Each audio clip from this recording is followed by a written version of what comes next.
पिंपरी चिंचवडमध्ये ज्येष्ठ नागरिक, मॉर्निंग वॉकर, योगा अभ्यास करणारे नागरिक आणि ओपन जिमचा वापर करणाऱ्या फिटनेस प्रेमींचं कौतुक करण्यासाठी माजी स्थायी समिती अध्यक्ष आणि माजी नगरसेविका सीमाताई सावळे यांनी ब्रेकफास्ट अँड टी विथ सीमा सावळे या कार्यक्रमाचं आयोजन केलं होतं। या उपक्रमाला नागरिकांनी उत्स्फूर्त प्रतिसाद दिला। आजच्या धकाधकीच्या जीवनशैलीत व्यायाम ही केवळ सवय नसून जगण्याची आवश्यकता बनली आहे। त्यासाठी नागरिक सातत्यानं प्रयत्न करत आहेत। याचा आनंद व्यक्त करत सीमाताईंनी त्यांचे अभिनंदन केले। कार्यक्रमात सगळ्यांसोबत चहा नाश्ता घेत आनंदी वातावरणात संवाद साधण्यात आला। समाजामध्ये आरोग्याबाबत जागरूकता वाढवण्यासाठी सीमाताई कायम पुढाकार घेतात। त्यांच्या या उपक्रमामुळे फिटनेस आणि निरोगी जीवनशैलीबद्दल नागरिकांमध्ये जागरूकता निर्माण झाली असून सीमाताईंनी नागरिकांना रोज व्यायाम करण्याचे, निरोगी सवयी अंगीकारण्याचे आणि शरीर संपत्ती हीच खरी संपत्ती हे लक्षात ठेवण्याचं आवाहन केलं।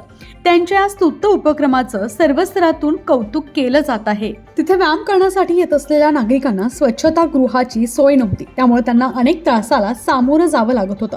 मात्र सीमाताईंनी नागरिकांची गैरसोय दूर करण्यासाठी स्वच्छतागृहाचं निर्माण करून दिलं। त्यामुळे नागरिकांनी मनापासून त्यांचे आभार व्यक्त केले आहे।